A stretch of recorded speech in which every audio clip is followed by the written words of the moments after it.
Hello students, once again I welcome to all of you in the e-lecture on bonding on coordination compounds.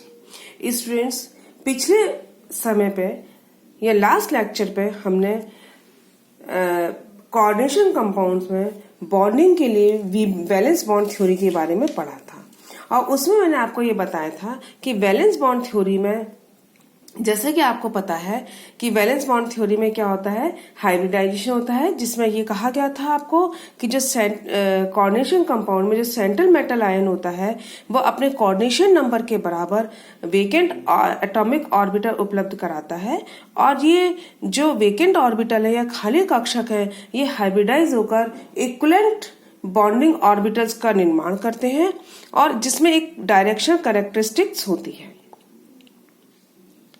ठीक है, और sigma bond बनाने के लिए metal के जो खाली हाइब्रिड ऑर्बिटल होते हैं वो लिगेंड के भरे हुए कक्षकों से ओवरलैपिंग करते हैं। ठीक है, तो अब इसमें क्या है कि जब ये ओवरलैपिंग करते हैं यानी कि अपन ने क्या कहा कि जो धातु के भरे हुए कक्षक होते हैं, धातु के खाली कक्षक लिगेंड के भरे हुए कक्षकों से ओवरलैपिंग करते हैं, यानी लिगेंड क्या करता है, मेटल को इलेक्ट्रॉन पेयर देता है और इसके कारण क्या होता है, एक सिग्मा बॉन्ड बन जाता है। ठीक है, तो यहाँ पे इसने क्या कहा कि लिगेंड से मेटल की तरफ जो इलेक्ट्रॉन पेयर डोनेट होता है उसके कारण एक सिग्मा बॉन्ड बन जाता है। लेकिन इस तरीके से बॉन्ड बनने में मान लीजिए सेंट्रल मेटल आयन है, जैसे कि मैं इसको आपको पहले बता चुकी हूँ, यदि इसके चारों तरफ लिगेंड है, 4 लिगेंड भी है मान लीजिए, यदि ये चारों लिगेंड सेंट्रल मेटल आयन को इलेक्ट्रॉन पेयर डोनेट करते हैं तो क्या होगा, सेंट्रल मेटल आयन के पास बहुत सारा चार्ज एकत्रित हो जाएगा और ये पूरा का पूरा कंपाउंड अपना कैसा हो जाएगा, अनस्टेबल हो जाएगा। लेकिन वर्नर ने कहा कि नहीं, पॉलिंग ने कहा कि ऐसा नहीं होता, लिगेंड मेटल को लोन पेयर देते हैं लेकिन ये जो चार्ज होता है ये एक्यूमुलेट नहीं हो पाता। ये 2 तरीके से जो मेटल है इस चार्ज एक्यूमुलेशन को खत्म कर देती है। उसमें एक होता है आपका इलेक्ट्रिकल न्यूट्रलिटी थ्योरी यानी विद्युत उदासीनता सिद्धांत। विद्युत उदासीनता सिद्धांत के बारे में मैं आपको बता चुकी थी, एक अपन इसको पढ़ चुके हैं, विद्युत उदासीनता सिद्धांत। इसको अपन ने पहले लेक्चर में अपन पढ़ चुके थे। इस सिद्धांत में क्या होता है, इस सिद्धांत में होता है कि जो कॉम्प्लेक्स का जो सेंट्रल मेटल आयन होता है उस पर जो आवेश एकत्रित हो जाता है, यानी जो लिगेंड जो है मेटल को जो लोन पे डोनेट करते हैं तो उसमें क्या होता है, जो सेंट्रल मेटल आयन पे जो आवेश इकट्ठा हो जाता है, चार्ज इकट्ठा हो जाता है, तो जो सेंट्रल मेटल आयन पर एकत्रित आवेश उस पूरे कॉम्प्लेक्स के जो और एटम्स होते हैं उस पर इस प्रकार से फैल जाता है कि कॉम्प्लेक्स के किसी भी परमाणु पर जो पार्शियल आवेश होता है वो 1 से अधिक नहीं होता और सेंट्रल मेटल एटम जो है या तो उदासीन हो जाता है या फिर उस पर धनावेश आ जाता है। ये जनरली वो उन कॉम्प्लेक्सेस में होते हैं जिनमें कि लिगेंड्स की जो इलेक्ट्रोनेगेटिविटी होती है वो ज्यादा होती है। ठीक है, लेकिन अब मान लीजिए यदि आपका वो है, ये तो एक हो गया विद्युत उदासीनता सिद्धांत। दूसरा है आपका back bonding theory. Back bonding theory, पश्च बंधन जिसको आप बोलते हैं, पश्च बंधन सिद्धांत। ठीक है, और इसको अपन theory of formation of pi bond के नाम से भी इसको जानते हैं, theory of formation of pi bond. तो theory of formation of pi bond बोलो या बैक बॉन्डिंग बोलो, बात एक ही है। ठीक है, तो लिगैंड जब मेटल के साथ कोऑर्डिनेशन बॉन्ड बनाते हैं तो सेंट्रल मेटल आयन पर जो चार्ज एक्यूमुलेट हो जाता है उसको दूर करने का एक थ्योरी तो अपनी विद्युत उदासीनता थ्योरी हो गई या इलेक्ट्रिकल न्यूट्रलिटी थ्योरी हो गई। सेकंड है आपकी बैक बॉन्डिंग थ्योरी। ठीक है, ये जनरली किस में होता है? लिगैंड परमाणु की विद्युत ऋणात्मकता यदि कम हो। ठीक है, तो इसमें क्या है, यदि लिगैंड एटम की इलेक्ट्रोनेगेटिविटी कम हो।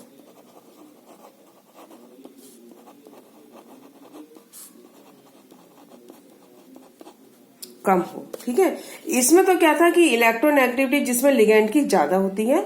यहां पे मान लीजिए यदि आपकी लिगैंड एटम की इलेक्ट्रोनेगेटिविटी कम हो, तब क्या होगा कि ये जो आपका मेटल लिगैंड बॉन्ड है, इस मेटल लिगैंड बॉन्ड में कोवेलेंट करेक्टर अधिक आ जाएगा, और जब कोवेलेंट करेक्टर अधिक आ जाएगा तो इलेक्ट्रिकल न्यूट्रलिटी थ्योरी या विद्युत उदासीनता सिद्धांत के अनुसार जो ऐसे कॉम्प्लेक्स जिसमें कि मेटल की लो ऑक्सीडेशन स्टेट होती है वो ज्यादा स्टेबल कॉम्प्लेक्स नहीं बनाएंगे। ठीक है, लेकिन अपने पास बहुत सारे ऐसे कॉम्प्लेक्सेस मौजूद हैं जिनमें कि मेटल की लो ऑक्सीडेशन स्टेट होती है और वो स्टेबल होते हैं। लो ऑक्सीजन स्टेट के कॉम्प्लेक्सेस भी स्टेबल होते हैं, है ना। जिसमें मेटल की लो ऑक्सीडेशन स्टेट होती है उसकी स्टेबिलिटी को अपन इलेक्ट्रिकल न्यूट्रलिटी थ्योरी या विद्युत उदासीनता सिद्धांत से एक्सप्लेन नहीं कर सकते। अब जिनमें लो ऑक्सीडेशन स्टेट होती है, जैसे कि आपके जितने भी क्या होते हैं मेटल कार्बोनाइल, जैसे कि मेटल कार्बोनाइल जो होते हैं एग्जाम्पल, है ना। मेटल कार्बोनाइल में क्या है, इसमें सारी मेटल की ऑक्सीडेशन स्टेट कितनी होती है?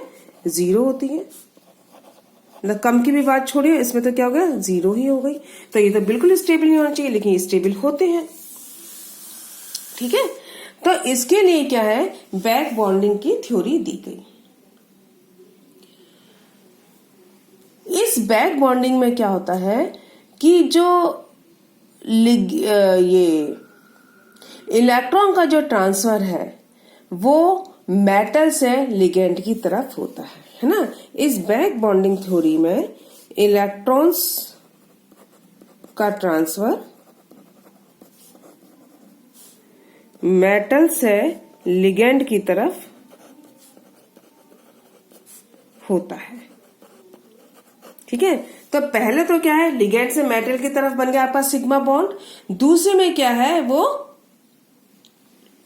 मेटल से लिगेंड की तरफ होता है और इससे क्या होता है, एक पाई बॉन्ड बनता है।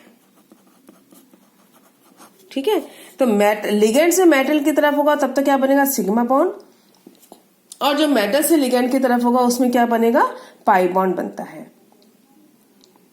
ठीक है, तो इसमें आप क्या कह सकते हो कि बैक बॉन्डिंग में जो धातु के भरे हुए कक्षक होते हैं वो लिगेंड के खाली कक्षकों से ओवरलैपिंग करते हैं। ओवरलैपिंग करके क्या होता है, एक पाई बॉन्ड बन जाता है। तो आप क्या कह सकते हो, बैक बॉन्डिंग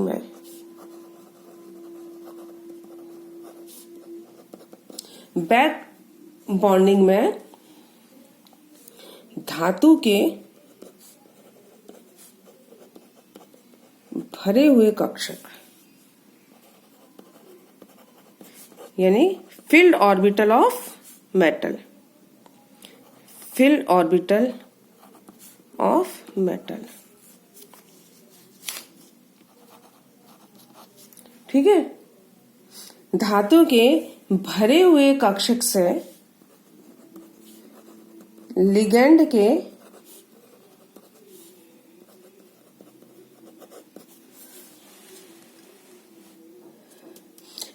के खाली कक्षकों से नहीं, ये क्या है, बैक बॉन्डिंग में धातु के भरे हुए कक्षक लिगेंड के खाली कक्षकों से ओवरलैपिंग या अतिव्यापन।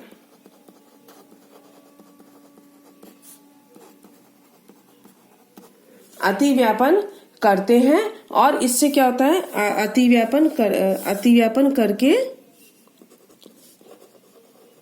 पाई बॉन्ड का निर्माण करते हैं।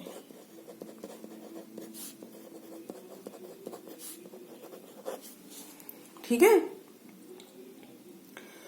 तो इसमें तो क्या था, पहले तो जाएंगे लिगैंड से मेटल की तरफ। लिगैंड से मेटल की तरफ जाके तो क्या करते हैं, सिग्मा बॉन्ड बनाते हैं। और इसमें क्या करते हैं, मेटल से लिगैंड की तरफ जाते हैं और इसमें क्या करते हैं, एक पाई बॉन्ड का निर्माण करते हैं। इस पाई बॉन्ड के कारण क्या होता है, पाई बॉन्ड का निर्माण करते हैं जिससे सेंट्रल मेटल आयन पर एकत्रित ऋण आवेश, भाई क्या हुआ, लिगैंड से मेटल की तरफ आएंगे तो क्या होगा, बहुत सारा सेंट्रल मेटल पे ऋण आवेश आ जाएगा। तो इसलिए क्या होगा कि इसके कारण जो पाई बॉन्डिंग बनता है उससे ऋण आवेश क्या होता है, वापस से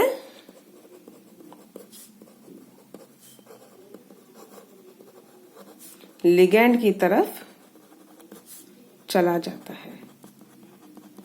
तो मेन तो ये चीज है, पाई बॉन्डिंग में कि क्या होगा कि मेटल के भरे हुए डी कक्षक लिगैंड के खाली कक्षकों से ओवरलैपिंग करेंगे और जो सेंट्रल मेटल पर जो एकत्रित ऋण आवेश है वो लिगैंडों पर चला जाता है। जनरली इसमें मेटल के क्या होते हैं, ऑक्टाहेड्रल या स्क्वायर प्लेनर है, तो इसमें मेटल के dx, dxy, dxz और dyz, ये तो मेटल के तो कौन से थे, ये वाले ऑर्बिटल काम करते हैं, भाग लेते हैं। और लिगैंड के कौन से होंगे, लिगैंड के जो खाली कक्षक हैं, वेकेंट ऑर्बिटल ऑफ लिगैंड, ये तो क्या होंगे, तो मेटल के भरे हुए कक्षक हो गए, मेटल के भरे हुए, है ना। और वेकेंट ऑर्बिटल लिगैंड के कौन से होंगे, ये दो तरीके के हो सकते हैं। पहला तो होते हैं डी ऑर्बिटल हो सकते हैं लिगैंड के, या फिर कौन से हो सकते हैं, एंटी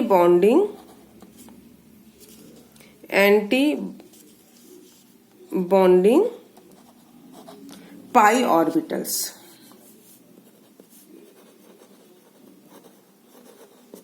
तो लिगैंड के कौन कौन से हो सकते हैं, लिगैंड के हो सकते हैं एक तो या तो डी ऑर्बिटल हो सकते हैं लिगैंड के खाली कक्षक, या एंटी बॉन्डिंग पाई ऑर्बिटल हो सकते हैं। ठीक है, तो दो तरीके के लिगैंड के कक्षक हो सकते हैं। यदि मतलब ये जो फर्स्ट वाले जो लिगैंड है ना, जो डी ऑर्बिटल जो होते हैं लिगैंड के, वो जनरली किस उसमें पाए जाते हैं, जैसे एग्जांपल में आपका PR3 में P के पास खाली कक्षक होते हैं, है ना। SR2 में S पर खाली कक्षक होते हैं, ठीक है। और आपके ये कह सकते हो ASR3, इसमें आर्सेनिक के पास खाली कक्षक होते हैं, है ना, एग्जाम्पल।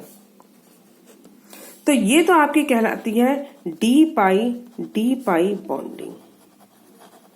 डी पाई बॉन्डिंग कौन सी होगी, जिसमें मेटल के डी कक्षक और लिगैंड के खाली कक्षक, है ना, field D orbitals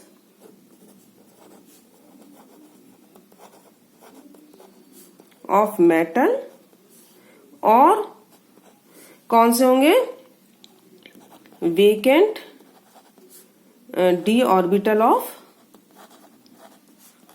of ligand. तो ये तो क्या कहलाएगी आपकी डी पाई बॉन्डिंग। लेकिन मान लीजिए यदि एंटी बॉन्डिंग पाई ऑर्बिटल है तो ये कैसे होते हैं, ये जनरली जैसे होते हैं आपके कार्बन मोनोऑक्साइड में होता है, आपके साइनाइड में होते हैं, NO+ में होते हैं, ठीक है, और NO2। इसमें कौन से पाए जाएंगे, इसमें पाए जाएंगे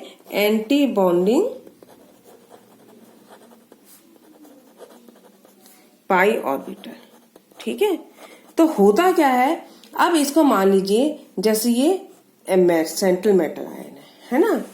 इस सेंट्रल मेटल आयन में क्या है, कुछ तो खाली ऑर्बिटल है। ठीक है, अब ये खाली ऑर्बिटल क्या करेंगे, मान लीजिए अभी मैं आपको ये कार्बोनाइल के एग्जाम, ये कार्बोनाइल के फील्ड ऑर्बिटल्स हैं। ठीक है, ओवरलैपिंग कर गए, ये तो क्या बना लेंगे, सिग्मा बॉन्ड। अब लेकिन क्या होगा, मेटल के भरे हुए डी कक्षक, ये मेटल के भी तो भरे हुए डी कक्षक हो सकते हैं ना। ठीक है, ये मेटल के क्या हो गए, आपके भरे हुए डी कक्षक हो गए। तो मेटल के भरे हुए डी कक्षक हो गए, और ये किससे करेंगे, लिगैंड के वेकेंट ऑर्बिटल से करेंगे। तो क्या होगा, देखिए दो तरीके के बॉन्ड बन गए, ये मेटल और ये लिगैंड। लिगैंड से मेटल की तरफ तो क्या बन गया, एक सिग्मा बॉन्ड बन गया। ठीक है, और मेटल से लिगैंड की तरफ जो आएंगे वो क्या कहलाएंगे, आपके पाई बॉन्ड। ठीक है,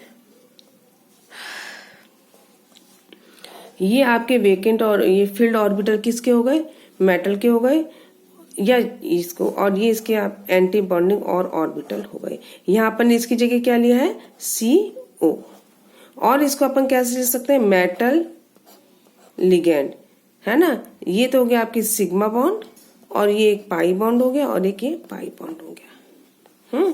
तो मेटल से लिगैंड की तरफ तो क्या बन रहे हैं, पाई बॉन्ड, और लिगैंड से मेटल की तरफ क्या बन रहे हैं, सिग्मा बॉन्ड बन रहे हैं। ये है आपकी बैक बॉन्डिंग। इसमें जनरली एक बात ध्यान रखिए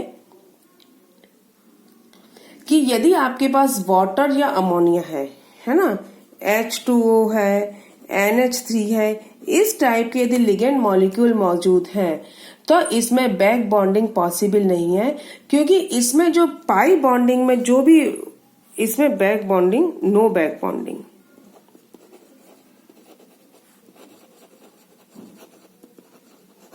बैक बॉन्डिंग इसमें पॉसिबल नहीं है, क्योंकि इसमें जो पाई बॉन्डिंग के लिए जो कक्षक वो जो होते हैं अवेलेबल, इसमें नहीं होते, सारे भरे हुए होते हैं, है ना। ठीक है, अब इसका मैं एक एग्जांपल देखिए आपको उससे निकल कार्बोनाइल से लेके समझा देती हूँ, इसको आपको और समझ में आ जाएगा। ठीक है, अब इसको अपन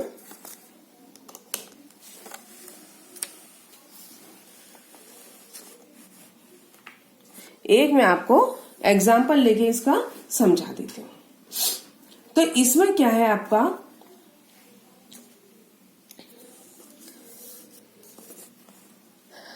निकल कार्बोनाइल,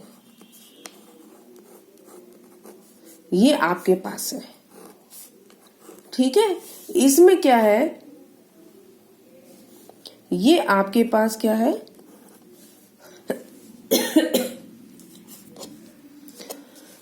कार्बोनाइल कंपाउंड है। इसमें कार्बन के पास क्या, एक लोन पेयर है। ठीक है, अब क्या है, ये जो लोन पेयर है, ये वाला लोन पेयर, ये क्या करेगा, ये निकिल को दे देगा। तो क्या हो गया इसमें, ये निकिल, इसमें मैं आपको पाई बॉन्डिंग बनाना समझा रही हूं। निकिल ने क्या करा, ये कार्बन, ये ऑक्सीजन, ठीक है, ऑक्सीजन के पास क्या आ गई, ये दो लोन पेयर आ गए, है ना, और अपना लोन पेयर कार्बन ने क्या करा, निकिल को दे दिया, और ये सिग्मा बॉन्ड बना लिया। ठीक है, वही हाल इस कार्बोनाइल का होगा, वही हाल इस कार्बोनाइल का होगा, और वही हाल इस कार्बोनाइल का होगा। अब क्या होगा, इस मेटल के जो भरे हुए डी कक्षक है, अब निकिल के field D orbital, field D orbital will overlap with the vacant orbital of carbonyl। ठीक है ना। निकिल के फिल्ड ऑर्बिटल कार्बन डाइऑक्साइड के एंटी बॉन्डिंग, ठीक है, एंटी बॉन्डिंग ऑर्बिटल्स है। ओवरलैप करेंगे, ओवरलैप करेंगे। तो field d orbital of nickel will overlap with the vacant anti-bonding orbital of carbon monoxide। ठीक है, और क्या बनाएंगे, पाई बॉन्डिंग बना लेंगे। तो इस पाई बॉन्ड बना लेंगे, इसको अपन ऐसे लिख सकते हैं निकेल।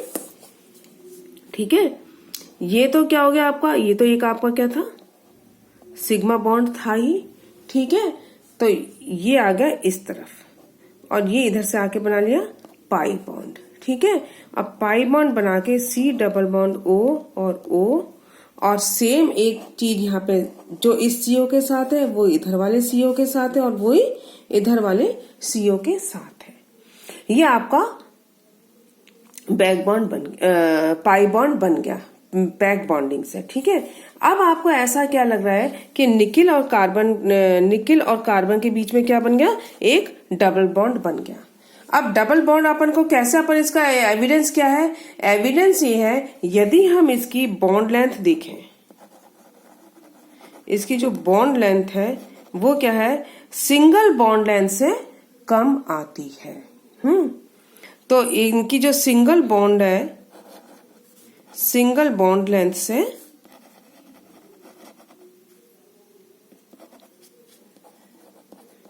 कम होती है। इसका मतलब क्या है कि इनके बीच में एक डबल बॉन्ड है। ठीक है, दूसरी बात आप देखो, इससे आपको कुछ कुछ ऐसा लगता है कि जो निकिल और इसके बीच में डबल बॉन्ड बना है वो ऐसा लगता है कि ये इसके बीच का एक ट्रिपल बॉन्ड टूटा और इसके बाद एक इसके बीच में डबल बॉन्ड बन गया, लेकिन ऐसा नहीं होता।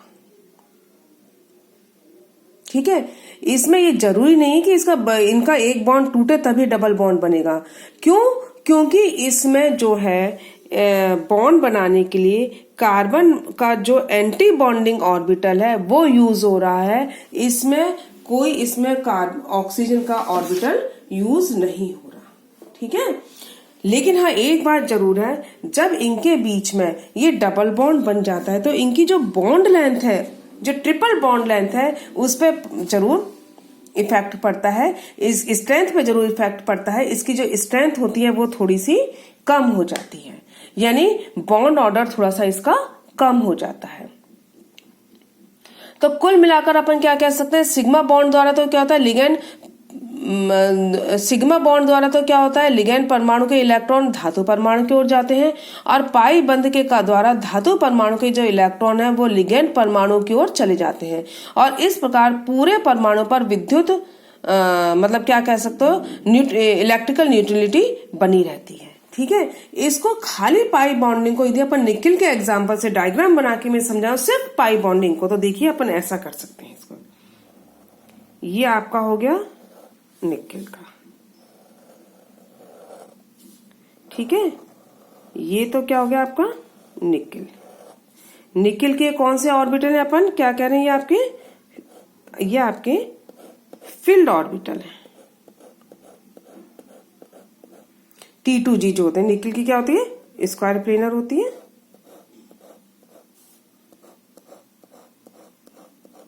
ये तो आपके क्या हो गए निकिल के फील्ड ऑर्बिटल, और ये क्या हो गया, सिर्फ मैं आपको क्या बता रही हूं, पाई बॉन्डिंग बता रही हूं बनाना, है ना। ठीक है,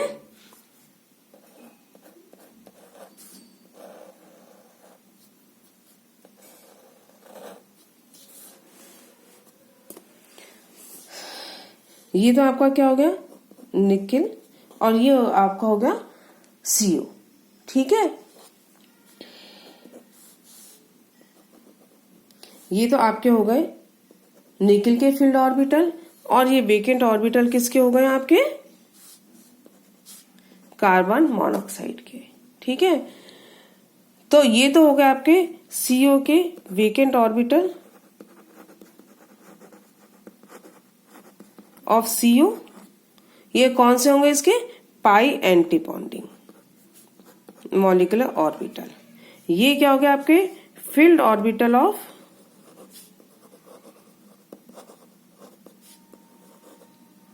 nickel.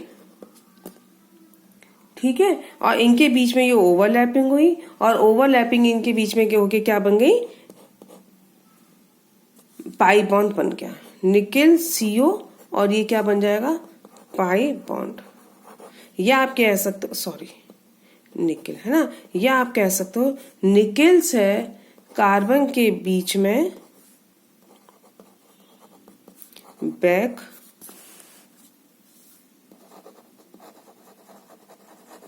Bonding.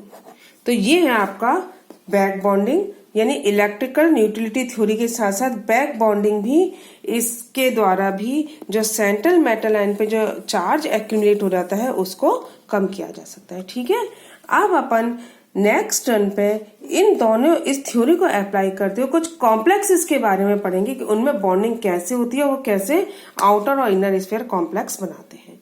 Till then good bye.